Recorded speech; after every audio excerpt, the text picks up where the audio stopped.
Assalamualaikum warahmatullahi wabarakatuh.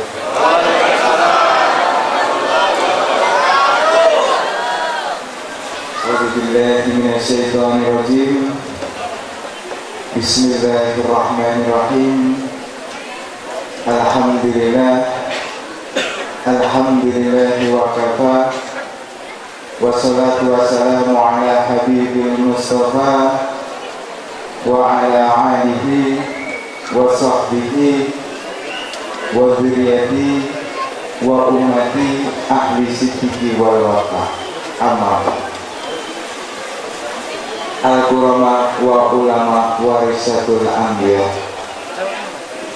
Para habaib, para alim ulama, para masyayikh guru yang saya hormati, wabil khusus kepada yang terhormat Kiai Haji Ahmad Saidu, Magister Agama yang saya hormati pula, dan para hadirin laki-laki dan perempuan yang telah menyempatkan hadir di acara pada malam hari ini yang senantiasa dimuliakan oleh Allah Subhanahu wa Ta'ala. Sebelum saya teruskan, marilah kita panjatkan puji syukur kehadiran Allah Subhanahu wa Ta'ala sehingga kita dapat berkumpul di acara pada malam hari ini dengan keadaan sehat walafiat. Mudah-mudahan pertemuan kita pada malam ini menjadikan amal-amal silaturahmi, amal-amal kebaikan. Yang pasti bukan hanya amal kebaikan yang ada di dunia saja, akan tetapi amal kebaikan yang ada di dunia sampai hingga di akhirat. Syahidun fid dunya wa syahidun fil akhirah. Allahumma.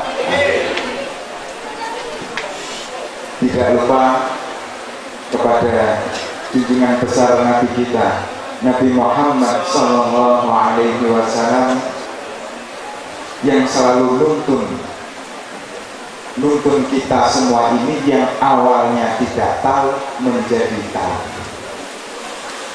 yang sudah menuntun kita dari jurang kenistaan menuju jalan kemuliaan.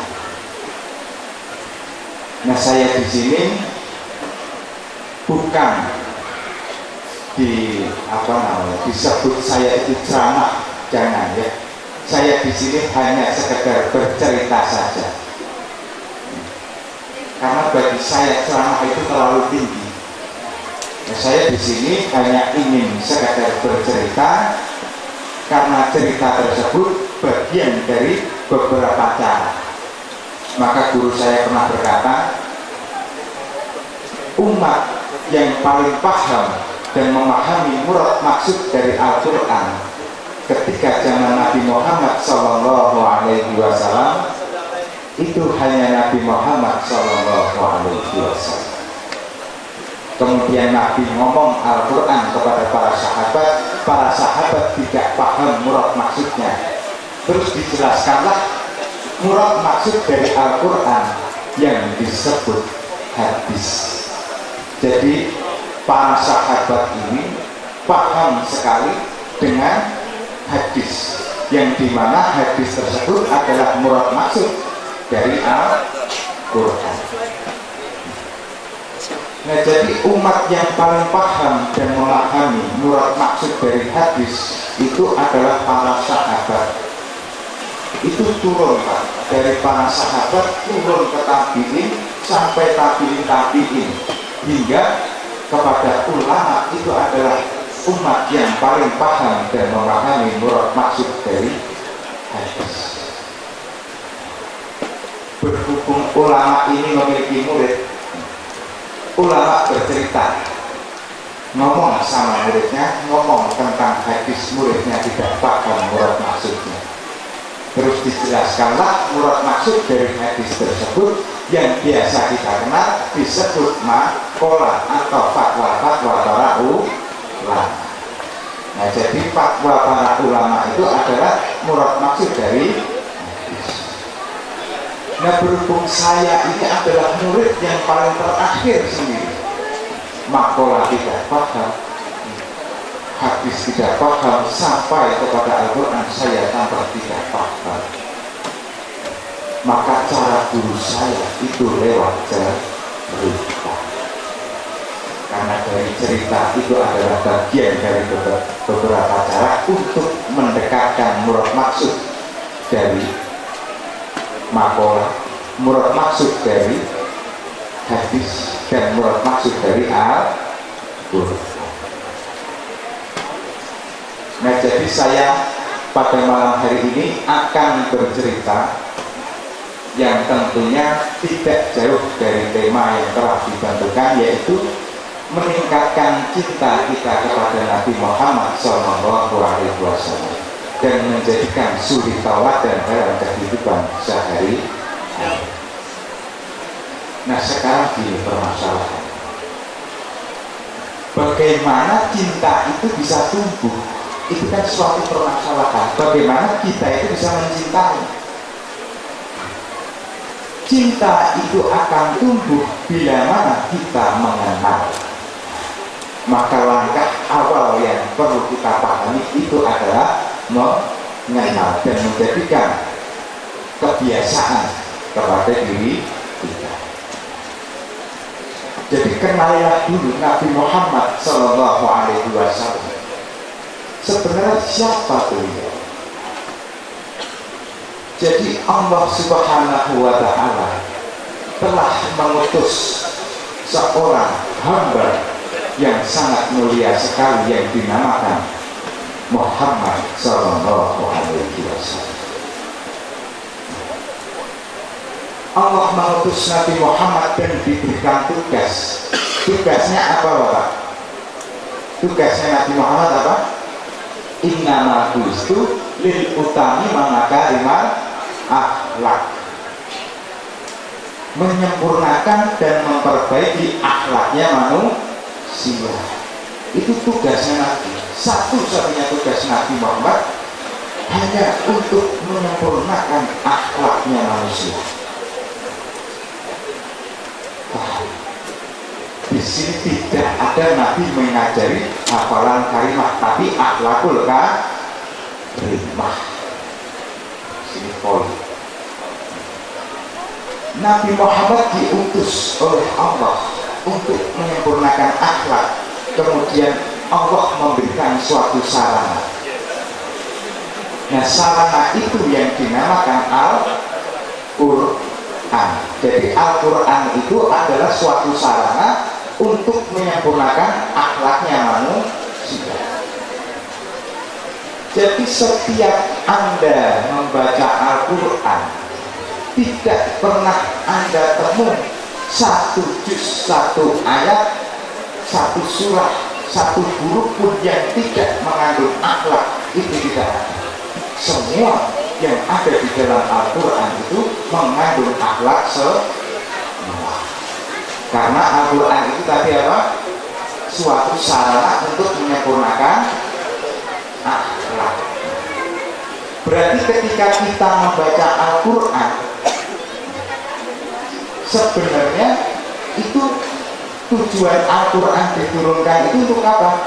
Untuk menyempurnakan akhlak. Itu tujuan Al-Quran, untuk menyempurnakan akhlak. Tetapi ketika kita membaca, sekarang saya tak tanya kepada jenengan semua, kalian semua, ya, saya akan bertanya, sebenarnya tujuan Anda untuk membaca Al-Quran, jujur dijawab dengan hati yang terdalam. Al-Quran itu adalah petunjuk, ya. Al-Quran itu adalah suatu petunjuk. Dan tujuan Al-Quran diturunkan untuk menyempurnakan. Nah, sekarang ketika Anda membaca, ya, kita ini membaca Al-Quran, jujur, kira-kira kita membaca Al-Quran ini Bertujuan untuk apa? Untuk dapat ganjaran atau untuk menyempurnakan akhlak kita? Tujuannya yang mana, Pak? Selama ini gimana? Kan? Padahal tujuan Al-Quran turun untuk apa? Untuk menyempurnakan akhlaknya manusia. Ya terus kita membaca Al-Quran hanya untuk dapat ganjaran.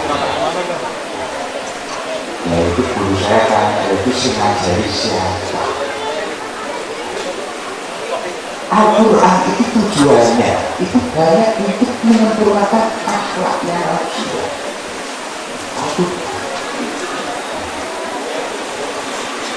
Jadi Allah itu memudahkan Nabi untuk melaksanakan tugasnya, menyempurnakan dan memperbaiki akhlaknya manusia melalui sarana yang disebut Al-Quran. Jadi tidak sekali-kali kita semua membaca Al-Quran itu tidak menemukan yang tidak ada mengandung akhlaknya, semua mengandung akhlak semua. Nah, sekarang kira-kira tujuan kita itu ketika kita membaca Al-Quran itu benar-benar untuk menyempurnakan akhlak atau dapat ganjaran, dapat surga? Padahal Al-Quran itu bukan lil muttaqin, petunjuk bagi orang-orang yang bertakwa. Nah, ketika kita membaca Al-Quran itu benar-benar mendapat petunjuk atau mendapat ganjaran?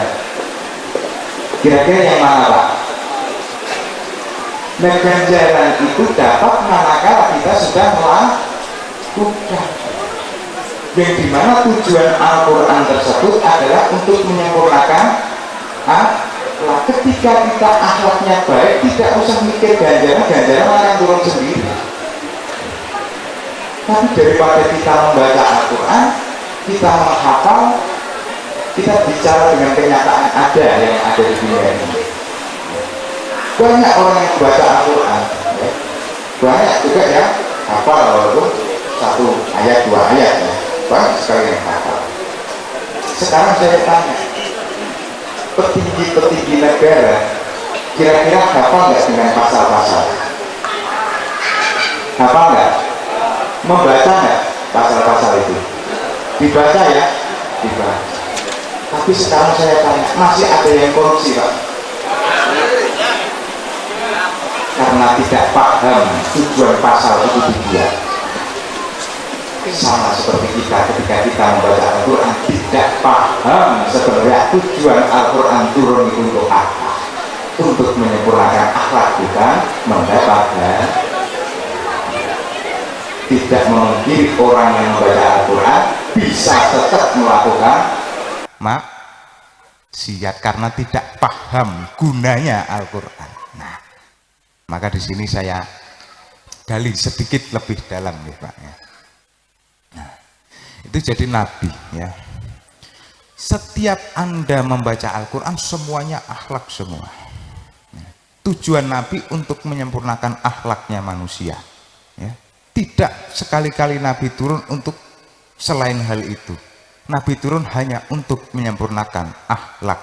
Innama buistu lil utami mamakarimal akhlak, memperbaiki akhlak dan jiwanya manusia.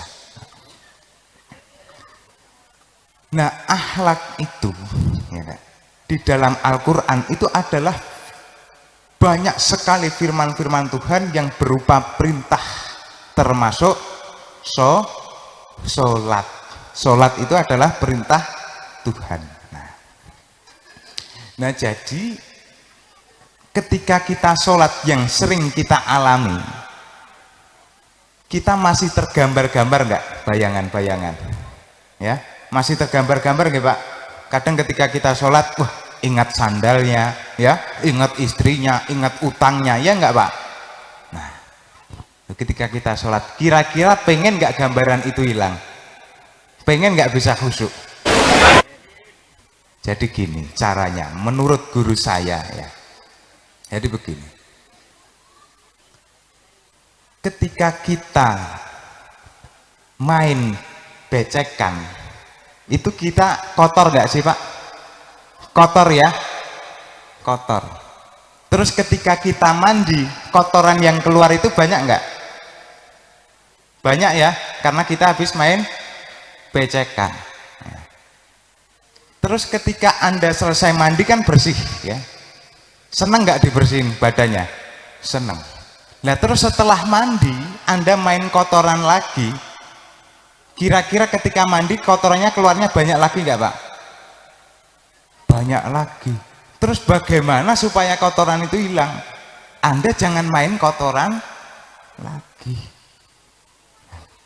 Jadi yang dimaksud kotoran ini menurut Imam Ahmad Ibnu Athaillah Askandari yang pernah berkata di dalam kitab Al-Hikam ya, dia pernah berkata, kaifa yusriku kolbu suwarul awan munto biatun fimir'ati. Hati jiwanya manusia ini ya, bisa nyambung kepada Tuhan, tapi ada sesuatu hal yang menghalangi antara hati manusia dengan Tuhan, yaitu apa? Sawarul awan, gambarnya jagat alam ini muntabiatun fimir'ati, nempel di dalam hatinya manusia. Nah, di sini itu adalah yang dimaksud kotoran adalah gambarnya jagat raya. Maka dari kata-kata kafaro ya, kafir, dari kata-kata kafir ya, kafir itu adalah suatu yang menghalangi antara dirimu, antara hamba dan Tuhan, itu disebut kafir.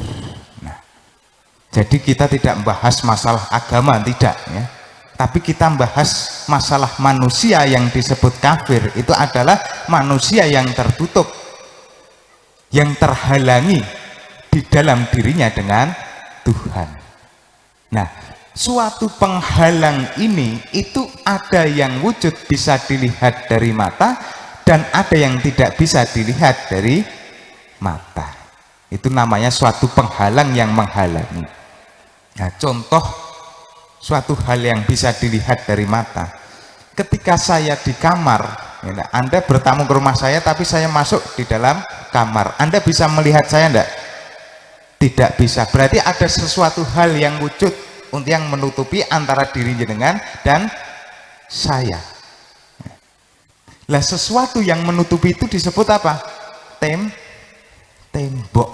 Jadi Anda terhalang pandangannya antara Anda dengan saya. Terus ada juga yang tidak bisa dilihat dengan mata. Nah, apa itu? Berwujud suara. Ketika adzan itu berkumandang, tetangga Anda ada yang punya hajat, terus nyetel suara dangdutan ya, kira-kira itu terhalangi nggak itu? Bisa dengar adzannya nggak? Nah, berarti ada yang menghalangi yang tidak bisa dilihat, yaitu berwujud suara. Nah sekarang pertanyaannya gini, ketika Anda sholat Allahu Akbar, apa yang menghalangi diri Anda di dalam hati Anda dengan Tuhan? Berarti ada sesuatu hal yang menghalangi. Apa itu? Yang disebut oleh Imam Ahmad Ibnu Athaillah Askandari, yaitu sawarul awan, gambarnya jagat alam ini. Itu gambarnya dunia. Lah gambarnya dunia itu apa? Apa saja, termasuk utang ya, kedudukan, wanita ya, kalau yang wanita pria ya, nah itu gambarnya dunia semua. Dan itu bisa menjadi penghalang antara diri Anda semua termasuk saya dengan Tuhan. Itu yang menghalangi, sehingga ketika kita sholat pasti kita ingatnya hal-hal semacam itu. Nah itu tidak bisa. Selama gambar itu masih ada di dalam diri kita, sholat kita tidak bisa pernah dikatakan sholat yang khusyuk. Nah, maka caranya bagaimana? Janganlah kau main kotoran lagi. Nah, supaya ketika kau dihilangi, ketika kau sholat diambil bayangan-bayangan itu keluar dengan sendiri, biarkan keluar, jangan kau halang-halangi, biarkan itu keluar. Kalau setelah ansolati kau melakukan sesuatu hal yang disebut kotoran itu tadi, pasti ketika engkau sholat tergambar lagi. Nah, maka hilangilah gambar-gambar yang tidak benar, yang disebut kotoran. Nah, maka Nabi pernah berkata, idza kabaro, ketika takbiratul ihram, Allahu Akbar, terus mata batinnya berusaha qasdu, sedia menyatakan ingat dan lihat zat kuasanya Tuhan, terus diteruskan menjadi takorub, gorib, istirab, lebur menjadi satu akan zat kuasanya Tuhan di dalam diri, maka Tuhan berfirman pada para malaikat, ya malaikati, hai malaikatku, irfa, angkatlah dzunuba abdi, dosa-dosanya hambaku, hatta ya'budu, sehingga nyembah nih terhadapku, toharun, menjadi suci. Nah, itu manakala kita bisa disebut lebur akan kuasanya Tuhan yang ada di dalam diri, di situ malaikat diperintah untuk mengangkat dosa-dosa hambanya. Nah, jadi yang dimaksud kuasa Tuhan itu bagaimana? Kuasa Tuhan itu banyak sekali. Lah, kita ada di dunia ini karena ada yang mengadakan. Nah, kita bisa melihat. Kalau tidak diberi penglihatan kepada yang maha kuasa, kita tidak bisa melihat. Sekarang pertanyaannya, pernahkah kita merasa takut seketika mata kita ditutup oleh Allah tidak bisa melihat? Pernahkah kita merasa takut? Nah, pertanyaan. Nah, itu kuasa Tuhan. Wa fil ardi ayatul lil mukminin wa fi anfusikum afala tubsirun. Di luar ada tanda-tanda kuasa Tuhan, termasuk di dalam dirimu juga terdapat tanda-tanda kuasa Tuhan. Di luar ada suara, di dalam dirimu ada suara. Maka ketika kalian jeli, ketika Nabi Muhammad kholwat di Gua Hira, dia mendengarkan suara. Ketika kita teriak di gua, kira-kira suaranya menggema nggak? Menggema ya Pak ya? Menggema, memantul, woi, woi, woi, memantul. Dengar, Nabi Muhammad itu orang yang cerdas sekali. Beliau berteriak, woi, menggema. Kenapa aku bisa mendengar suaraku? Dari mana asal suaraku? Terus siapa yang mendengar suaraku? Apakah telingaku yang mendengar? Terus Nabi Muhammad diam. Ternyata di dalam batin juga terdapat suara. Terus siapa yang mendengar? Apakah telinga yang mendengar? Bukan telinga yang mendengar. Nah, di situ terdapat kuasa Tuhan yang sangat tinggi sekali bila mana orang itu dapat memahami. Yaitu termasuk di dalam diri kita semua ini. Maka jangan jauh-jauh kita itu mengenal seseorang seperti, wah ini waliullah, ya, ini Habib, ya, ini ulama. Kita sama diri kita saja kita tidak kenal. Nah, bagaimana kita pantas bercerita Nabi? Kita sama diri kita aja tidak kenal kok. Kita tuh siapa? Dari mana asal kita tuh dibuat? Kita tidak tahu. Padahal di dalam diri kita terdapat tanda-tanda kuasa Tuhan yang sangat besar sekali. Nah, itu nanti ketika kok saya beber terlalu dalam malah jadi masalah ya. Nah, jadi ini hanya sekedar seperti itu saja ya. Itu suatu gambaran kuasa Tuhan yang berada di dalam dirinya manusia. Nah, jadi saya lanjut ya, ke bab sholat ya. Di dalam sholat itu terdapat doa yang mustajab, yaitu doa yang dilakukan di antara duduk di antara dua sujud. Nah, doa yang paling mustajab sekali.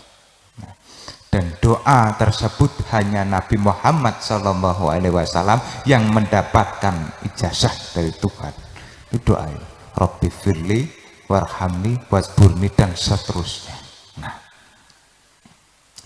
sekarang saya tanya kepada kalian,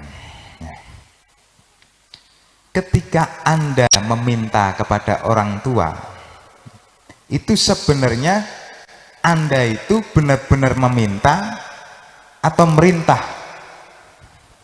Sekarang saya tanya, Pak, minta uangnya. Itu Anda meminta uangnya atau merintah Bapak untuk memberi uangnya? Kira-kira merintah atau meminta? Merintah ya. Walaupun kalimatnya minta, tapi isinya merintah bapaknya suruh memberi uang. Nah, sekarang kita Rabbi firli, ya Allah ampunilah diriku. Nah, sebenarnya kita itu benar-benar meminta atau merintah? Nah, ya. Sekarang kita benar-benar meminta ampunannya atau merintah Tuhan untuk memberikan ampunannya? Kira-kira yang mana, Pak? Ayo Pak, jawab Pak, saya tak bertanya. Kira-kira yang mana Pak? Hah? Minta apa merintah? Ketika Anda meminta kepada orang tua ya, Pak, minta uangnya, itu Anda benar-benar minta uangnya atau merintah bapaknya untuk memberi uang? Minta atau merintah? Minta. Tadi merintah, sekarang minta. Yang jelas bagaimana ini Pak? Ya.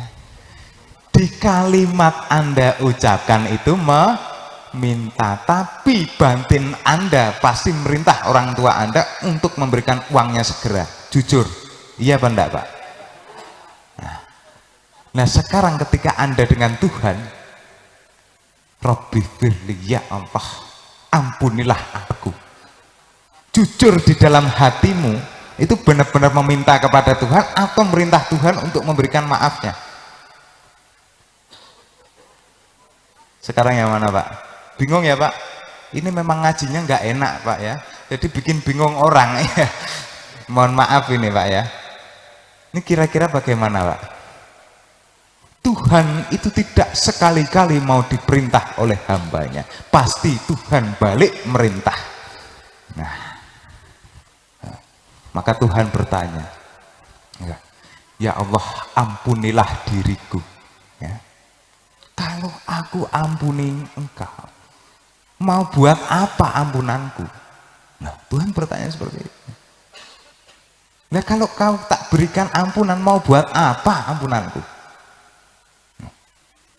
Ya Allah, berikanlah aku kasih sayang. Kalau aku berikan kasih sayang kepadamu, mau buat apa kasih sayangku? Nah kira-kira ketika kok Tuhan misalkan ini ya, misalkan kok ngomong seperti itu, Anda semua dengar, kira-kira Anda jawabnya bagaimana Pak? Ketika sudah diberikan maaf, hanya mau dibuat untuk apa? Tuhan pasti balik merintah, ampunilah orang lain. Itu suatu tanda aku sudah memberikan ampunan kepada dirimu. Nah, ya Allah berikanlah aku kasih sayang, berikan berikanlah kasih sayang kepada orang lain, karena itu adalah suatu tanda aku sudah memberikan kasih sayang terhadapmu, sehingga kamu bisa memberikan kasih sayang kepada orang lain. Nah, ya Allah, tutuplah aibku, akan aku tutup aibmu bila mana engkau menutup aibnya orang lain. Ya Allah, angkatlah derajatku. Aku angkat derajatmu karena engkau sudah mengangkat derajatnya orang lain. Lah ini Pak, ketika kok doa duduk di antara dua sujud ini benar-benar dijalankan ansolati, kira-kira sholat itu dapat mencegah perbuatan keji dan munkar enggak Pak? Dapat. Tapi kalau sholatnya hanya seperti ini, tok, tidak paham ini isi ajaran yang terkandung di dalam sholat, setelah ansolati kita praktek, tapi kita malah justru tidak praktek, masih sempat nggak berbuat keji dan munkar? Masih ya Pak ya. Nah, nyata orang yang korupsi bisa sholat, ya enggak? Itu banyak itu di medsos ya, tapi saya tidak mau sebut nama ya, karena itu kurang baik. Tuh. Itu seperti itu Pak. Ketika isi ajaran yang terkandung dalam sholat ini kita praktekkan di kehidupan sehari-hari, kira-kira menjadikan akhlak yang mulia nggak Pak? Kita sudah menutup aibnya orang, mengangkat derajatnya, memberikan ampunan, memberikan kasih sayang, memberikan rizki, memberikan petunjuk. Kira-kira kita bisa disebut akhlak yang mulia enggak itu? Akhlak yang mulia sekali. Nah, itu ketika kita paham, ketika kita benar-benar paham dan memahami dan menjalankan setelah ansolati. Nah, sekarang saya tanya Pak, ketika Anda doa, ya, doa seperti itu tadi, Robbi Firli dan seterusnya, ketika Anda subuh membacanya tetap itu enggak Pak? Sholat subuh membaca itu enggak? Membaca itu. Maghrib membaca itu enggak? Baca. Zuhur semuanya dibaca terus ya. Dan tidak pandang situasi dan kondisi, dikala jenengan susah, dikala Anda semua susah ataupun senang, tetap baca doa itu enggak? Tetap baca doa itu. Tidak pandang situasi dan kondisi, mau Anda tuh senang, mau Anda tuh susah, mau tuh Anda tuh sedih, mau Anda tuh apa istilah masa hujan, mau masa kemarau, tidak pandang situasi dan kondisi, doanya tetap sama. Nah, sekarang saya tak tanya, monggo dijawab jujur, silahkan ya.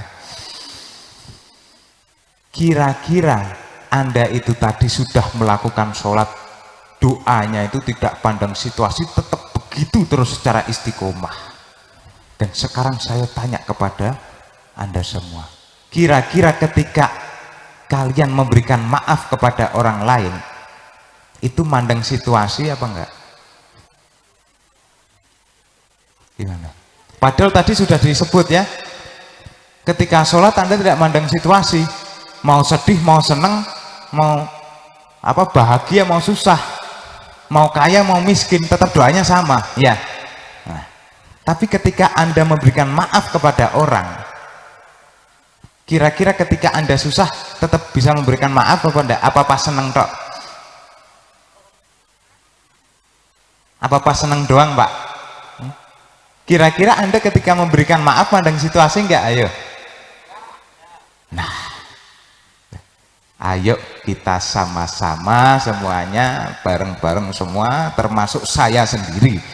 Bukan berarti saya ini apa mengajar kalian semua, tidak, saya juga sama-sama belajar. Ayo sama-sama kita semuanya memperbaiki laku kita, termasuk isi yang terkandung di dalam sholat.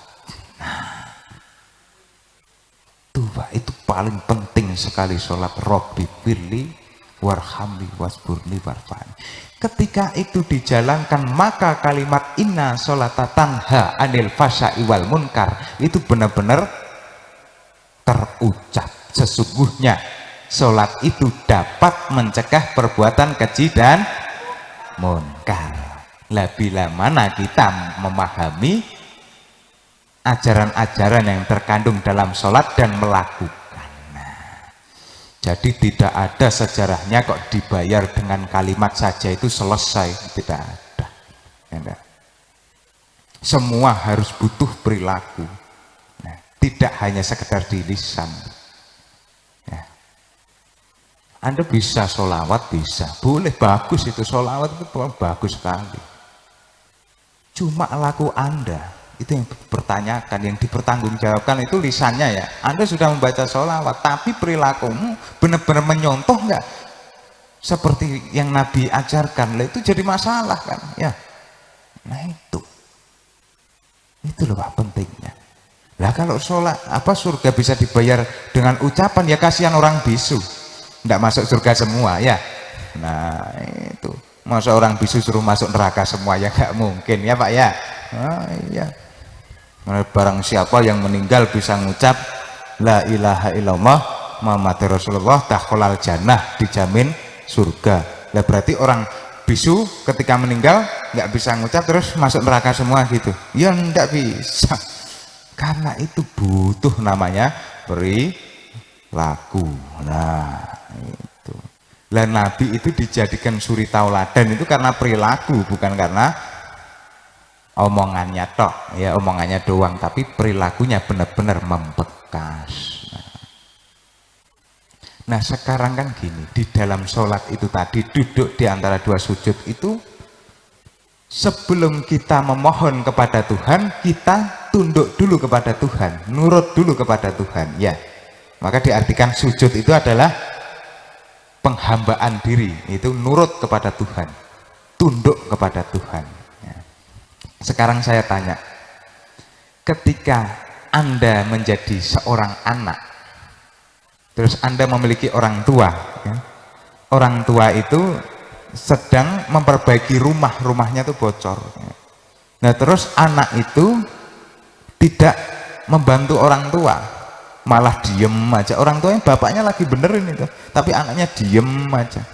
Kira-kira kalau Anda sebagai anak seperti itu, malu tidak ketika minta kepada bapak? Minta sangunya, malu nggak? Malu ya. Nah sekarang pernahkah kita malu kepada Tuhan bahwa kita itu sebenarnya itu apa sih?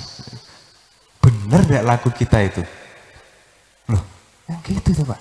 Anda sebagai anak saja tidak pernah membantu orang tuanya, minta kepada orang tua sendiri aja merasa nggak pantas ya. Nah sekarang ketika Anda ansolati tidak melakukan seperti itu, kok minta yang lain-lain, kira-kira pernah ngerasa nggak pantas nggak Pak? Nah, guru saya itu Pak, saya tanya, ya Pak, Mbah, kok jenengan boten nate ndonga, artinya apa? Kok jenengan itu tidak pernah berdoa? Kenapa? Loh, bukan saya tidak pernah berdoa, saya itu berdoa. Nah saya berdoanya cukup apa? Minta ampunannya kepada yang maha kuasa, udah itu cukup. Itu guru saya. Nah terus kenapa kok tidak minta rezeki, tidak minta mobil? Saya itu malu mau minta. Akhlak saya itu masih bejat sekali di matanya Tuhan. Guru saya malu mau minta kepada Tuhan, seakan-akan diri saya tidak pantas karena saya sadar saya itu hamba yang hina. Itu suatu contoh yang dicontohkan, walaupun guruku itu adalah orang yang paling mumpuni yang saya pernah ketemu ya. Cuma dia masih mengaku malu terhadap Allah Subhanahu wa ta'ala. Nah, maka ada kata-kata al-khaya'u sebatu minal iman, malu itu sebagian dari iman. Ya, sekarang saya tanya jujur ya, monggo dijawab sama-sama. Ketika Anda minta ya, minta mohon ampunan, minta diberikan kasih sayang kepada Tuhan ya. Sekiranya ada orang yang tidak memberikan kasih sayang kepadamu, kamu akan merasa sedih nggak? Kira-kira bagaimana Pak? Ketika ada orang yang tidak memberikan kasih sayang kepadamu, kira-kira engkau merasa sedih tidak? Sedih ya? Sedih. Tapi kenapa engkau tidak pernah sedih ketika engkau tidak memberikan kasih sayang kepada sesama? Harusnya sedihnya itu ketika engkau tidak bisa memberikan kasih sayang, engkau baru sedih. Nah, padahal perintahnya Tuhan hanya untuk memberikan kasih sayang, bukan untuk dapat kasih sayang. Lah itu, ayo mulai sama-sama kita perbaiki semua dari sholat ini. Robbi firli warhamni wasburni warfa'ni warzuqni wahdini wa'afini wa'fu anni. Itu kalau dipraktekkan sehari keseharian, Anda secara tidak langsung sudah menyontoh lakunya Nabi, baik kepada orang ya, menutup aibnya, mengangkat derajatnya. Termasuk Nabi itu pernah mengangkat derajatnya kaum-kaum miskin, fakir miskin, yatim piatu. Itu. Maka pertama kali yang dihisap orang besok suatu saat itu adalah sholatnya. Dan ada kalimat di dalam Al-Quran, maka celakalah orang-orang yang sholat. Yang dimaksud itu apa? Ketika orang itu tidak paham dan tidak menjalankan, lakunya tidak sesuai dengan sholatnya. Nah, ketika engkau minta mohon ampunan, kok engkau tidak memberikan ampunan, mandang situasi, kira-kira bisa disebut sama tidak lakunya dengan sholatnya? Tidak ya? Nah, tidak. Karena manusia itu memang makhluk yang paling egois. Makhluk paling egois maksudnya bagaimana? Maksudnya itu dia pengen diberikan ampunan, tapi ketika orang meminta ampunan, kita memberikannya milih-milih, iya enggak? Nah, ketika kita senang, kita ampuni. Ketika kita masih kesel, kita nggak ampuni, ya enggak? Milih-milih. Nah, coba kalau Tuhan seperti itu kepada dirimu, apa enggak hancur diri kita ini jadi manusia? Nah, coba kita pikir secara perlahan, kita resapi dari kalimat inna sholata tanha anil fasya'i wal munkar. Sesungguhnya sholat dapat mencegah perbuatan keji dan munkar. Nah, kira-kira sampai sini dapat dipahami tidak Bapak? Nah, dapat. Boleh saya lanjutkan? Nah, saya lanjut ya. Jadi ada kalimat ya, suatu kalimat. Namanya suatu kalimat itu terdapat af'al wa sifat. Terdapat af'al wa sifat, jadi terdapat sifat-sifatnya dan fungsinya dan bentuknya ya. Ketika saya menyebut nama seseorang ya, misalkan Anda memiliki teman yang bernama Bambang ya, saya sebut namanya itu Pak Bambang, pasti secara tidak langsung Anda menggambarkan nama teman Anda. Oh, Pak Bambang ini sukanya yang seperti ini, ya enggak? Karena ada sifatnya. Nah, ketika kita ngucap salam assalamualaikum warahmatullahi wabarakatuh, itu juga terdapat af'al wa sifat. Nah, ada sifatnya, ada bentuknya, ada geraknya dari nama itu. Nah, ketika kita ngucap assalamualaikum itu artinya apa? Memberikan keselamatan. Ini jujur selama ini ketika kita ngucap assalamualaikum warahmatullahi wabarakatuh, benar-benar mau berjanji terhadap diri kita sendiri untuk memberikan keselamatan bagi orang itu, atau hanya ngomong doang assalamualaikum? Kira-kira yang mana Pak selama ini? Ngomong? Nah, ini bukan saya yang bilang ya. Ya, kalau saya itu yakin kok, kalau jamaah di sini semua yang hadir ini termasuk orang-orang yang sangat mumpuni. Jadi saya jauh ilmunya di bawah Anda semua ya. Jadi saya ini di sini ya pura-pura nggak usah didengerin aja ya. Cuman hanya sekedar bercerita omong kosong ya. Ya, siapa tahu di dalam cerita saya ini ada manfaat yang sangat berharga sekali untuk kehidupan sehari-hari. Nah, sekarang saya tanya kepada ibu-ibu ya, ketika suami ngucap assalamualaikum terus pergi, Bu, sama suami itu menggambarkan assalamualaikum dengan memberikan suatu kasih sayang, bentuk kasih sayang, suatu ciuman kepada ibu-ibu, kira-kira nyaman yang mana, Bu? Yang mana, Bu? Yang di memberikan salam dan dicium. Tapi kalau hanya sekedar memberikan salam doang terus ditinggal, kira-kira sedih nggak, Bu? Bahwa ucapan Anda itu tidak ada harganya di mata ibu-ibu. Yang dibutuhkan apa, Pak? Karena itu adalah suatu bentuk sikap Anda yang menggambarkan kata salam, memberikan kesejahteraan, memberikan keselamatan. Keselamatan itu macam-macam, bukan terus kita di sini nggak celaka, enggak, termasuk di dalam rasa kita butuh selamat. Ketika kita dihina, kita pasti merasa sedih. Lah, ibu-ibu ini butuh kasih sayang, ya, butuh kasih sayang. Maka selamatkanlah rasa itu. Oh, itu. Maka assalamualaikum itu dijalankan benar-benar, itu salam benar-benar, memberikan keselamatan benar-benar. Ini yang jawab bukan saya, Pak, tapi ibu. Jadi sudah ada bukti nyata ya. Bukti nyata lagi ya. Nah, kira-kira bagaimana, Bapak? Dapat diterima tidak kira-kira? Dapat diterima. Alhamdulillah sah ya, Pak ya. Jadi saya teruskan ya, boleh. Nah,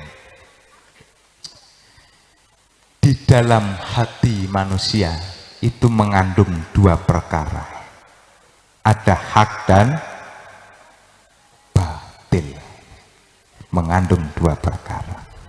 Ketika kita tidak memahami dua perkara tersebut, kita bisa salah jalan.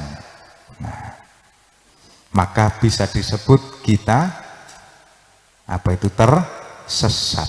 Nah, maka Al-Quran diturunkan selain menjadi petunjuk hudalil mutakin, Al-Quran diturunkan juga untuk menjadi pembeda antaranya yang hak dan yang batil. Nah, maka di dalam diri kita ini, Pak, itu mengandung dua perkara, ada baik dan ada buruk. Nah, kira-kira ketika kita sampaikan kepada orang, itu yang baik apa yang buruk? Yang baik, yang buruknya kita disimpan, ya, Pak? Nah, sekarang saya tanya jujur kepada Anda semua. Kira-kira yang tidak boleh orang tahu yang ada di dalam rasamu, kira-kira sesuatu hal yang baik atau yang buruk?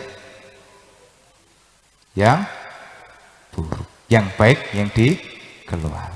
Lah, sebenarnya ini kita itu sama saja. Kita kelihatan baik karena pinter ngumpet istilahnya menyembunyikan buruknya. Jadi gitu. Jadi semua kita itu sama pernah melakukan buruk. Saya tidak mandang kok, entah saya itu Habib atau bukan, tidak memandang kalau embel-embel itu. Saya itu hanya mengerti saya itu abdi, saya itu hamba. Saya hanya mengerti itu. Pada dasarnya Al-Quran hanya menyebut insan, semuanya sama. Jadi jangan terus kok kalian terus memuliakan saya tidak mau. Semuanya sama, Pak. Ketika kalian memuliakan saya, kalian juga memuliakan yang lain. Jangan terus kok saya memuliakan terus, jangan, saya tidak mau itu. Saya sama seperti Anda semua. Saya itu manusia dan saya itu adalah orang Indonesia, bukan orang Arab. Nah, saya itu orang Indonesia dan saya bangga terhadap Indonesia ini. Jadi mohon maaf ya. Ya mungkin memang saya ini dari dulu didikan dari guru saya memang seperti itu. Ya, didikan dari guru saya tidak mau memandang Habib dan tidak, semuanya sama, yang disebut insan. Lah masa hanya turunan Nabi Muhammad saja yang dihargai, terus turunannya Nabi Adam tidak dihargai? Itu kan sama-sama turunan Nabi ya Pak ya. Nah iya sama-sama harus dihargai semua. Nah itu yang paling penting itu Pak ya. Nah, jadi bagaimana caranya kita menyadari ya, di dalam sholat kita terdapat suatu ajaran yang sangat mulia sekali, termasuk ditutup dengan salam. Nah, salam itu tadi memberikan kesejahteraan kepada orang lain. Nah, kita salam ke arah kanan itu artinya memberikan kesejahteraan kepada orang yang baik kepada diri kita. Sedangkan di kiri itu memberikan kesejahteraan kepada orang yang buruk kepada kita. Berarti kita tidak pandang bulu di situ, entah itu orang baik kepada kita atau orang buruk kepada kita, kita tetap memberikan salam keselamatan dan kesejahteraan. Di situ yang dicontohkan Nabi Muhammad SAW. Karena Nabi tidak pernah membenci orangnya, tapi Nabi membenci perilaku yang buruk. Nah, ketika Nabi Muhammad itu dilempari Pak, mohon maaf, itu tidak pernah memandang membenci orang yang lempari, tidak pernah. Tapi yang dibenci itu adalah perilakunya. Karena nyatanya ketika orang itu tidak melempar, dijenguk sama Nabi. Mana orang yang melemparku? Karena tidak benci sama sekali kepada orangnya, bencinya kepada perilakunya. Nabi selalu memberikan salam keselamatan bagi semuanya, baik itu orang Islam maupun orang itu non Islam, itu diberikan salam semuanya. Nah dari situ kita dapat contoh yang berharga sekali bagaimana kita itu dapat mencintai Nabi Muhammad SAW. Nah kira-kira sekarang saya tanya untuk yang terakhir mungkin ya, kira-kira Anda itu benar-benar cinta nggak sama Nabi? Benar-benar sayang nggak? Cinta ya sama Nabi ya? Benar-benar cinta sekali kepada Nabi. Nabi itu dulu tuh dibantu susah-susah untuk memperbaiki akhlaknya manusia. Jadi susah sekali. Ya, ibarat cara bahasa Jawanya itu rekoso. Rekoso itu banget susahnya yang dialami Nabi untuk memperbaiki akhlak. Nah, ketika kita cinta kepada Nabi, pernahkah di dalam rasa kita membekas di dalam hati yang terdalam, aku ingin meringankan bebannya Nabi. Yang Nabi, di mana Nabi, tugas Nabi untuk menyempurnakan akhlak, bagaimana secara diri saya meringankan tugasnya Nabi, saya benahi akhlak diriku, benahi akhlak anak-anakku, benahi akhlak tetangga-tetangga. Kira-kira pernah membekas di dalam hatinya kita semua enggak? Selama ini jujur Pak, pernah membekas tidak Pak, ibu-ibu? Tidak? Pernah enggak? Ya katanya kita cinta. Ya kok cinta kok nambah-nambahi beban? Loh bagaimana sih? Ya, Nabi itu ditugasi untuk menyempurnakan akhlak dan bebannya itu sangat tinggi sekali. Itu bukan tanggung jawab yang main-main itu. Itu tanggung jawab yang sangat tinggi sekali. Karena berhubungan dengan batin manusia, yaitu akhlaknya.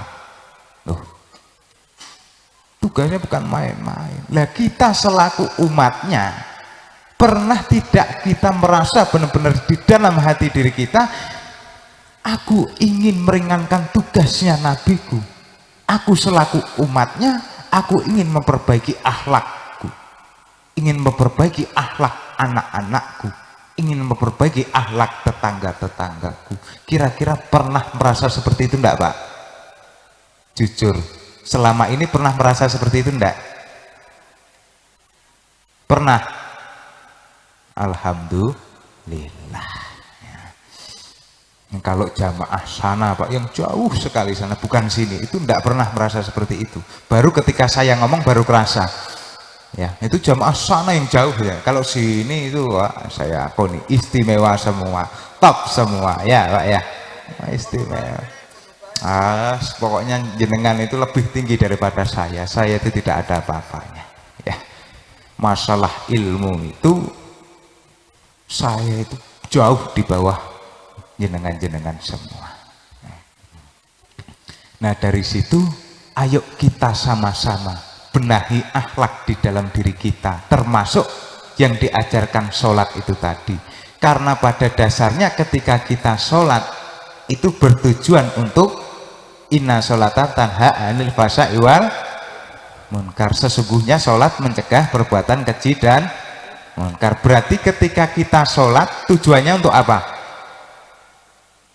Untuk apa? Mencegah keji dan munkar. Lah sekarang jujur, ketika Anda sholat ketika Ramadan itu kan banyak sekali ya. Itu ketika Ramadan, kalau biasa kan jarang ya. Itu daerah sana tapi ya. Kalau Ramadan kan banyak sekali itu ketika sholat ya. Sampai sholat lele, sholat malam. Tapi kalau biasa-biasa gini kan kadang-kadang lupa. Itu daerah sana ya, bukan kalian-kalian semua ya. Nah kira-kira Pak, ketika sholat Anda sudah tahu tujuannya itu inna sholata tanha anil fahsya'i wal munkar. Nah selama Anda sholat itu tujuannya benar-benar ingin mencegah perbuatan keji dan munkar atau ingin mendapat surga?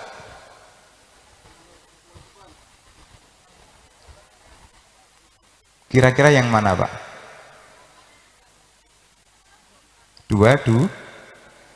Dua-duanya ya. Nah, padahal sholat ini itu dapat mencegah perbuatan keji dan munkar ketika itu dijalankan, duduk di antara dua sujud, dipraktekkan di dalam kehidupan sehari-hari, Anda sudah tercegah dari perbuatan keji dan munkar dan bisa disebut orang yang berakhlak mulia. Maka Tuhan itu pernah berfirman, engkau masuk surga bukan atas amalmu tapi atas rahmatku. Lah rahmatku akan turun bila mana orang itu berakhlak. Tuhan pernah berkata seperti itu. Dan maka ayo kita itu jangan mudah untuk diiming-imingi ya. Ya kalau sama anak kecil Pak, kita didik anak kita pasti awalnya menggunakan iming-iming ya, menggunakan iming-iming dan ancaman. Ya enggak? Lah kita itu sudah dewasa, jangan mau diiming-imingi sama diancam. Tumbuhlah kesadaran di dalam diri kita. Kita melakukan bukan karena takut, bukan karena ingin iming-iming itu, tapi karena kesadaran di dalam diri kita. Nah, contoh, ketika Anda memiliki anak, ya, anak itu dididik. Ayo nyapu. Ketika kamu nyapu, tak berikan permen hadiah. Itu adalah suatu iming-iming ya. Terus diancam, awas kalau kamu tidak nyapu, kalau kamu tidak nyapu tidak aku kasih uang jajan untuk sekolah. Ancaman. Lah anak itu nyapu karena adanya ancaman. Tapi ketika anak itu sudah dewasa, sudah punya rumah sendiri, lihat rumahnya kotor itu pasti disapu sendiri tanpa adanya iming-iming dan ancaman. Nah sekarang kita itu semua sudah pada dewasa semua. Jangan kita itu mau diiming-imingi, jangan mau kita tuh mau diancam, tapi tumbuhlah kesadaran terdalam di dalam hati kita untuk melakukan sesuatu kebaikan dengan kesadaran, bukan karena takut, bukan karena kepingin, tapi karena sadar itu adalah memang tugasku. Dan karena sadar bahwa aku dicipta hanya untuk ibadah, maka Tuhan berfirman ya, tidak aku cipta manusia dan jin kecuali hanya untuk ibadah. Nah sekarang saya tak tanya, ketika engkau makan, ikhlas tidak ketika engkau makan? Ikhlas ya Pak ya? Ikhlas. Padahal makan itu untuk nyambung apa? Nyambung hidup ya, nyambung hidup. Nah ketika engkau makan ikhlas, terus engkau hidup juga ikhlas ya Pak? Ikhlas ya, ikhlas sekali. Nah padahal hidupmu itu hanya untuk ibadah. Kira-kira pertanyaannya, ibadahnya ikhlas enggak? Ikhlas. Alhamdulillah. Tapi saya tak cerita sebentar ya ibu-ibu, mohon maaf. Di daerah sana yang jauh pelosok sana, saya tidak sebut namanya ya. Itu Pak, ketika dia mendapatkan suatu rizki, dia tidak pernah berpikir. Tapi ketika dia mau mengamalkan, mau membuang rizki itu, dia mikir-mikir. Nah, itu daerah jauh sana Pak. Padahal ketika kita bersedekah itu digambarkan oleh orang alim zaman dulu, termasuk mbah guru saya, itu digambarkan ketika kita bersedekah atau kita itu memberi kepada sesama, itu ibarat seperti kita itu bernafas. Ketika kita bernafas, ketika kita mengambil udara ini, kira-kira kita milih-milih nggak Pak? Milih-milih ya. Ketika ada asap, masuk mau dihirup? Ya enggak? Masuk ada asap ini, enggak mau. Pasti milih yang tempat yang enak, udara yang bersih. Ya enggak Pak? Tuh, mikir ketika menerima. Tapi ketika kita membuang nafas, tidak pernah berpikir. Tuh, mau di tempat asap, mau di apa, ketika buang ya dibuang. Nah sekarang pertanyaannya, ketika kita mendapatkan rezeki, kita mikir-mikir enggak? Mikir-mikir ya Pak ya. Nah, kalau orang sana tidak mikir-mikir, entah itu halal atau haram, yang penting itu uang diambil. Ini kalau jamaah sini saya percaya semua, dia pasti mikir, dia milih-milih mana yang halal dan mana yang haram ya. Tapi ketika membuang atau memberikan kepada haknya orang lain, dia tidak pernah berpikir. Nah ini kalau jamaah sana itu ketika dia menerima, dia tidak pernah berpikir, tapi kalau ketika dia membuang, dia mikir-mikir. Nah, dia mau beramal, dia mikir-mikir. Padahal sudah disebut katanya ibadahnya ikhlas lah. Ketika suruh beramal malah mikir-mikir. Nah, di situ itu loh, ya bedanya di situ Pak ya. Terus jamaah sana dengan jamaah sini ya. Kalau jamaah sini sangat mulia sekali, saya percaya. Nah itu jadi seperti itu. Kira-kira sampai sini dapat dipahami tidak? Dapat diterima tidak bapak-bapak, ibu-ibu? Nah kira-kira ada pertanyaan tidak? Kira-kira ada yang ingin bertanya tidak? Monggo kalau ingin bertanya. Saya beri waktu 3 detik, 1, 2, 3. Bercanda ya Pak ya. Kira-kira ada yang ingin bertanya Pak? Sudah paham semua? Saya malu sekali Pak, dari tadi itu loh Pak, saya ngomong sama orang yang sudah paham semuanya, saya malu Pak ya. Ternyata dari awal itu Anda sudah paham semuanya, saya malu. Ternyata saya sendiri yang tidak paham.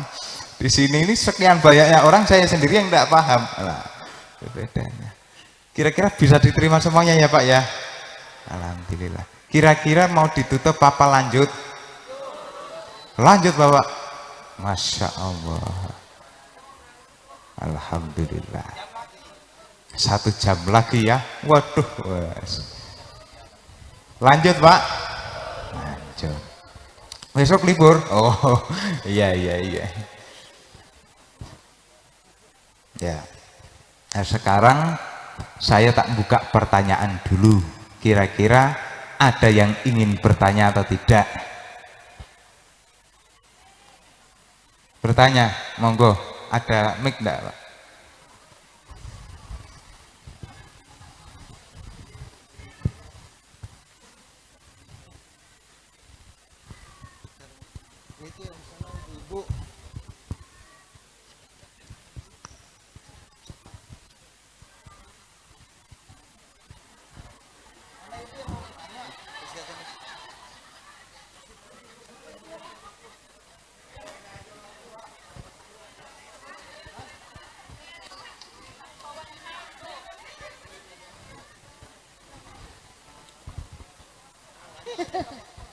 Assalamualaikum warahmatullahi wabarakatuh. Waalaikumsalam warahmatullahi wabarakatuh. Pertanyaan saya nih Ustadz, kalau sesuatu itu kan harus diikhlaskan karena lillah ta'ala.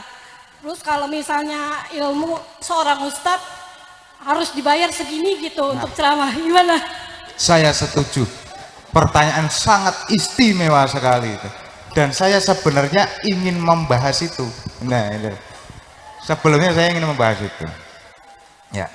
Terima kasih Ibu sudah bertanya. Ya. Jadi begini, ya.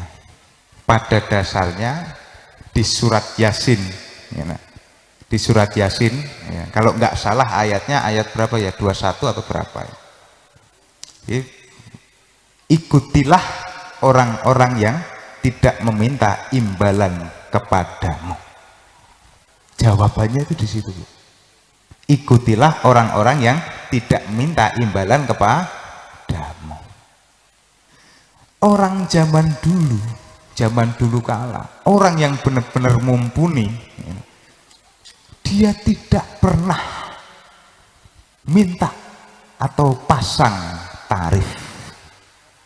Orang zaman dulu, ya. Dia tidak pernah pasang tarif.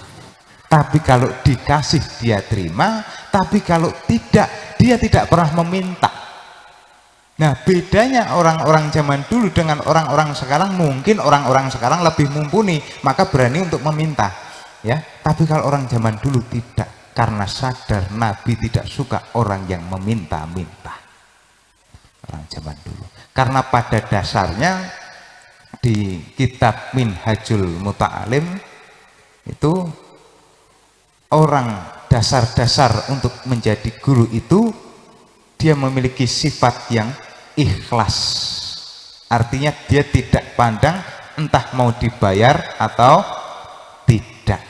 Dan itulah orang-orang yang harus engkau ikuti. Nah, di situ.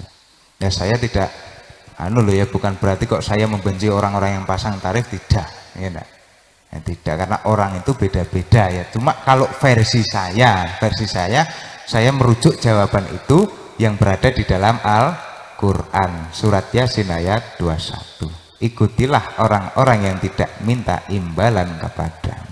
Imbalan itu berupa apa? Bisa berupa materi, bisa berupa sikap dan tindakan. Nah, itu adalah suatu imbalan. Aku baik kepada dirimu, aku berharap engkau baik. Itu suatu imbalan juga yang aku harapkan. Nah, jadi tidak hanya sekedar materi saja. Aku berbuat baik tapi mengharuskan engkau juga berbuat baik kepada diriku, itu juga salah. Nah, itu. Jadi kira-kira begitu, Bu. Bagaimana? Dapat diterima? Alhamdulillah. Nah, kira-kira ada pertanyaan lagi enggak? Mungkin 2 orang lagi kalau ingin bertanya.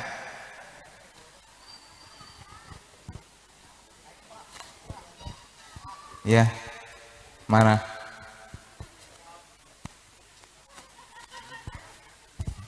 Siapa yang ingin bertanya lagi? Monggo. Ibu-ibu. Bagaimana? Di mana itu? Sebelah mana? Sebelah mana, Bu? Tolong. Assalamualaikum Habib. Waalaikumsalam. Mana orangnya? Maaf Habib, saya mau tanya. Oh, itu ya. Maaf Habib, saya mau tanya. Tadi kan Habib sudah jelaskan masalah doa di antara sujud. Seumpamanya ada orang yang sholatnya buru-buru. Kira-kira bagaimana itu artinya? Upamanya artinya, jadi kalau buru-buru kan artinya kurang mengena gitu ya, Ustaz ya. Nggak kusuk itu gimana Ustaz? Terima kasih jawabannya Ustaz. Terima kasih. Assalamualaikum warahmatullahi wabarakatuh. Waalaikumsalam warahmatullahi wabarakatuh.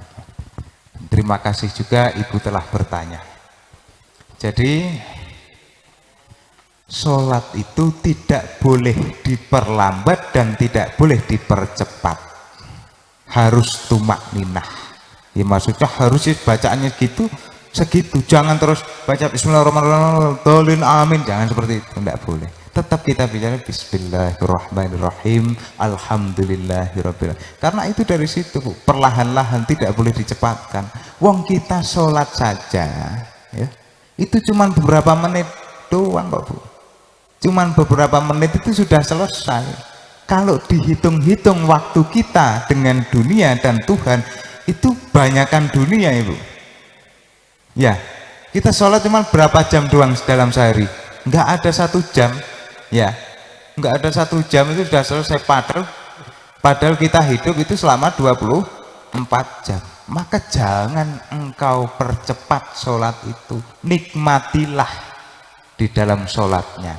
Lah rasa nikmat itu bisa tumbuh manakala kita sudah membuang gambarnya dunia ini dan fokus kepada Tuhan.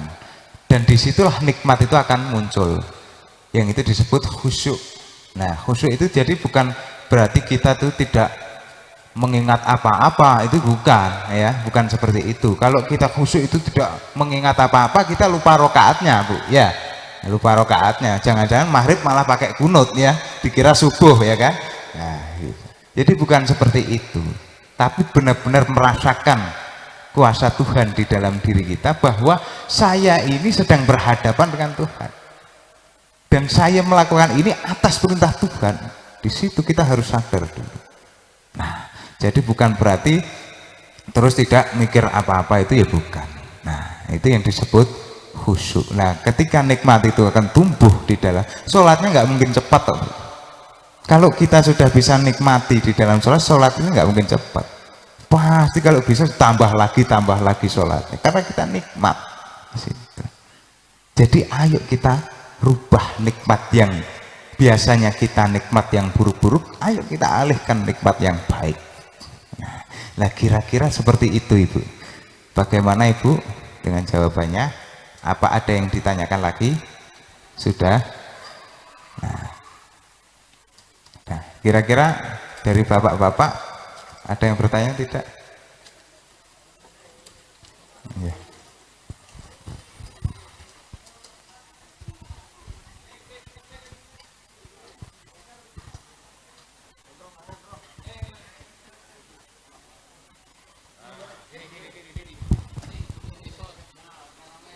Assalamualaikum warahmatullahi wabarakatuh. Waalaikumsalam warahmatullahi wabarakatuh.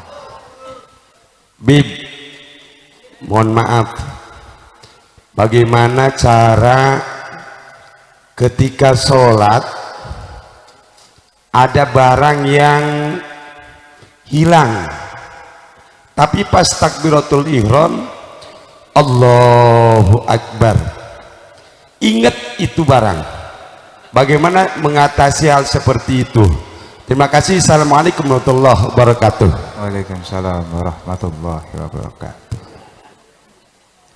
Jadi begini, Pak, itu pertanyaan yang sangat istimewa sekali. Ya. Kita sholat itu berhadapan dengan Sang Maha Kuasa. Nah, kita ini sebenarnya itu paham tidak yang disebut namanya iman, percaya terhadap yang Maha Kuasa. Kalau engkau sudah percaya, tidak mungkin tergambar barang itu, pasti nanti ketemu, karena kau percaya akan kuasanya. Di situ, Pak. Karena apa? Ketika kita teringat barang-barang yang misalkan tiba-tiba hilang, kecuali ini yang urgent ya, Pak. Misal yang urgent itu seperti ketika ada orang kena musibah, tidak minta tolong lagi, kita harus nolongi langsung, kita batalkan sholatnya, tidak masalah, ya. Tapi kalau seperti ini, kita pasrahkan saja kepada yang Maha Kuasa pada seketika kita sholat, karena kita urusannya beda-beda. Ketika kita sudah wudhu saja, kita sudah berani untuk melepas urusan dunia, dan kita meninggalkan urusan dunia, kita fokus kepada Tuhan. Nah, setelahnya baru kita mau nyari tidak masalah, mau mikir tidak masalah. Tapi namanya pikiran itu kan kadang masuk ya, Pak, ya. Seketika itu tidak masalah dan itu tidak salah. Sebenarnya itu tidak salah. Saya pun sama. Ketika saya sholat, ada barang saya yang hilang, masih ingat, ya, masih ingat. Nah, itu tidak masalah, Bapak-bapak, karena ingatan itu, memori itu tidak bisa dihilangkan, ya. Seketika itu tidak bisa dihilangkan. Wong namanya ingatan. Nah, itu loh. Nah, cuma di dalam situ bisa tidak kita leremkan. Ketika ingatan itu masuk, jangan terus kau ingat-ingat terus. Sudah, biarkan saja kau leremkan. Ingatan itu kau reda. Jadi jangan sampai kau timbul rasa khawatir, rasa apa, was-was. Kau reda ingatan itu. Pasrahkan semuanya kepada Tuhan.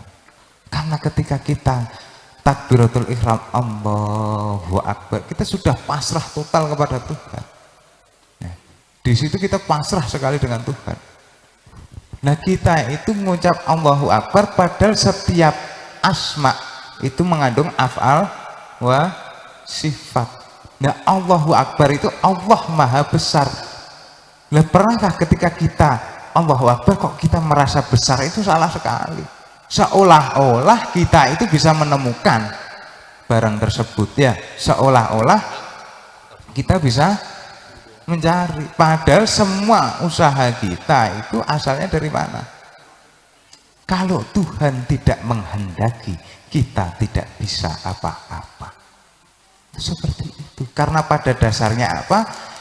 Kita yang awalnya tidak bisa melihat diberikan penglihatan supaya kita bisa melihat, dan apa yang kita lihat, kita dengar itu pasti merasuk di dalam hati kita. Nah, itu pasti. Nah, kira-kira seperti itu Bapak. Bagaimana Bapak? Apa ada bantahan lagi atau sangkalan? Monggo. Satu lagi boleh? Boleh ya. Bismillahirrahmanirrahim. Assalamualaikum warahmatullahi wabarakatuh. Waalaikumsalam warahmatullahi wabarakatuh. Yang kami muliakan Habib, tadi kita kembali lagi ke acara pada malam hari ini, yaitu memperingati Maulid Nabi besar kita Muhammad SAW. Tadi disampaikan oleh Habib bahwasanya diturunkannya Al-Quran itu untuk menyempurnakan akhlak. Dan alhamdulillah tentunya kita sih sudah cinta sama Nabi kita.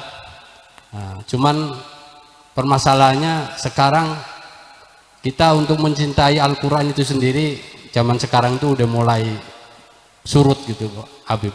Bagaimana caranya supaya kita itu mau belajar Al-Quran dan apa yang tadi disampaikan untuk menyempurnakan akhlaknya.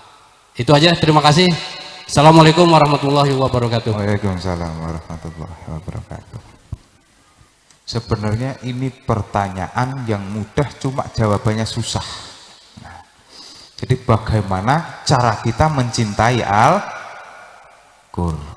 Nah, itu pertanyaan yang kelihatan mudah sekali ya, pertanyaan seperti itu, cuma jawabannya susah sekali. Karena cinta itu susah Pak, tumbuhnya itu susah sekali. Namanya muhabbah, satu cinta itu tidak bisa dipaksakan Bapak. Tidak bisa dipaksakan, cuma ketika kita menjadi kebiasaan kita itu secara perlahan itu akan cinta, setahu saya. Karena apa? Peribahasa Jawa ya, itu pernah berkata tresno iku jalaran saka kulino, ya, artinya cinta itu akan tumbuh karena adanya keterbiasaan. Nah, pasti Anda memiliki rasa cinta. Contoh, Anda sudah biasa dengan teman Anda, ya, teman sudah biasa berkumpul ngomong-ngomong bareng, ya. Walaupun teman Anda salah kepada orang lain, ketika terdapat masalah pasti Anda membela temannya, ya enggak? Karena Anda sudah ada rasa kasih dan cinta. Nah, Al-Quran itu butuh kita biasakan bagaimana cara kita mendapatkan suatu petunjuk di dalamnya, bukan hanya sekedar membaca. Kalau membaca semua orang ya bisa, tapi benar-benar mencari petunjuk di dalam Al-Quran harus butuh namanya sang guru yang menuntun. Nah, sang guru ini dibedakan menjadi dua, ada ulama yang menata lahiriah dan ada ulama yang menata bab batiniyah, dan kita harus gurukan terhadap orang-orang yang menata batiniyah kita sehingga kita dapat menimbulkan rasa cinta. Karena bab batin itu susah sekali. Kalau guru-guru lahiriah ditanya bab batin ya tidak bisa, ya, Jadi ada dua, ada ulama yang lahiriah menata secara fikih, menata secara, tapi ada juga ulama yang menata di bab batiniah, itulah keadilan Tuhan di situ. Nah, itu kita gurukan dan kita sambungkan rasa cinta kita. Karena itu butuh proses yang sangat panjang sekali Bapak. Tidak langsung cinta itu seketika akan turun, tidak langsung. Itu hal butuh proses yang lama sekali. Nah, contohnya ketika Anda berkeluarga dengan istri saja, itu untuk saling memahami saja butuh proses yang lama. Bahkan puluhan tahun bisa masih salah paham terus ya. Nah, di situ kita butuh namanya sang pembimbing yang membimbing batiniah kita. Bagaimana kita itu dapat bisa mencintai Al-Quran untuk mencari petunjuknya. Nah, Al-Quran itu adalah suatu tulisan ya, yang kita tahu ini kan tulisan ya, Al-Quran. Padahal ilmu-ilmu yang terdapat di dalam Al-Quran itu tidak hanya sekedar di tulisan itu, termasuk di dalam hatinya para ulama terdapat Al-Quran di situ. Termasuk setiap manusia ini ada Al-Qurannya, karena ada baiknya, ada buruknya. Dan apa yang ada di Al-Quran itu menceritakan manusia juga. Manusia itu ada yang kafir, ada yang itu, ada semua, termasuk di dalam diri kita. Maka tanda-tanda Tuhan ya, ketika Allah itu memberikan suatu tanda, itu tidak hanya sekedar di luar saja, tapi ada yang di luar dan ada yang di dalam. Sekarang saya tulis seperti ini, api panas. Apakah panasnya api ada di tulisan saya? Tidak. Tidak ada di tulisan. Panasnya api di mana? Ya di apinya. Hei manusia, berbuatlah baik. Apa berbuatlah baik itu ada di tulisan ini? Tidak, tapi berada di dalam dirinya manusia. Manakala manusia itu paham dan memahami Al-Quran, akan tumbuh rasa kasih dan sayang. Maka disebut Al-Quran itu adalah hudalil mutakin, petunjuknya bagi orang-orang yang bertakwa. Siapa itu orang-orang yang bertakwa? Orang-orang yang bertakwa itu adalah orang yang memiliki harapan dan keinginan untuk membenahi akhlaknya. Melalui apa? Melalui Al-Quran. Lah kalau orang itu sudah memiliki keinginan untuk membenahi akhlak, kira-kira cinta nggak sih? Ketika kita dapat petunjuk, seneng nggak sih dengan apa yang kita butuhkan? Misalkan aja, contoh gambarannya, ketika kita lagi usaha, ya mau usaha, kita buntu ini usaha jalan sudah buntu. Tapi ketika kita itu dapat suatu petunjuk dengan orang yang sudah sukses, kita diarahkan, kira-kira bahagia nggak? Bahagia. Kita seneng nggak dengan orang itu? Cinta nggak? Karena sudah menolong diriku. Lah pernahkah sekarang rasa kita ditolong dengan Al-Quran? Pertanyaan. Pernahkah kita itu benar-benar laku kita di dunia ini, keseharian ini, pernah benar-benar merasa bahwa kita itu benar-benar ditolong akan adanya petunjuk? Lah kenapa kita tidak bisa mencintai? Karena kita tidak ingin melakukan petunjuk tersebut, melakukannya hanya sekedar keterpaksaan. Tapi ketika bab usaha dikasih petunjuk, kita senangnya minta ampun. Bahkan orang yang ngasih petunjuk kita puja-puja, wah itu adalah penolongku, aku bisa sukses karena orang itu gini-gini bla bla bla bla. Ya, tapi ketika Al-Quran menuntun kamu, kenapa kamu tidak? Karena kau tidak ada rasa untuk memperbaiki akhlaknya. Nah, kalau kau benar-benar ingin sekali di dalam hati memperbaiki akhlak, maka lewatilah Al-Quran dengan membaca dan mendapatkan suatu petunjuk yang pasti tidak membaca dan menafsirkan sendiri, tapi tetap ada gurunya. Nah, kira-kira seperti itu Bapak. Bisa dipahami? Bisa diterima Pak? Nah, terima kasih. Mungkin kira-kira sudah ya pertanyaannya ya. sudah malam juga ya Pak ya. Jadi saya tak ini bercerita sedikit saja untuk penutup ya. Tuhan itu mengajari manusia melalui rasa. Ya, jadi tidak ada guru yang mengajari rasa. Ya. Ketika engkau lapar, siapa guru yang mengajari engkau lapar? Tidak ada yang mengajarkan kau rasa lapar. Tiba-tiba ada rasa lapar itu. Itu adalah perintah Tuhan untuk makan. Nah, sekarang kira-kira saya tak tanya, sudah merasa diperintah Tuhan belum? Sudah ya Pak ya? Berarti termasuk saya juga sudah diperintah untuk melaksanakan tugasnya, yaitu madang ya, madang, makan. Nah, itu adalah suatu wujud perintah Tuhan. Itu memang benar, itu makan itu perintah Tuhan.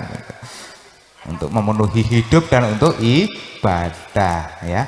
Yang penting setelah lepas dari sini, mungkin suatu saat kok bila ada kesempatan lagi saya dapat lebih lanjut dan memperdalam bahasan ini, termasuk bab sholat dan bab dalam ya, bab laku keseharian dan akhlak ya, insya Allah ya bila ada waktu lagi ya. Dan mohon maaf ketika apa yang saya ucapkan ini benar-benar menyinggung hatinya jenengan. Sebenarnya bukan, tidak ada niat saya untuk menyinggung hatinya jenengan. Karena saya ini hanya bercerita dari taklim. Ketika saya taklim di guru saya pernah diajari guru saya seperti itu ya. Nah, kira-kira saya tutup cukup sekian. Mohon maaf bila ada kesalahan. Wassalam.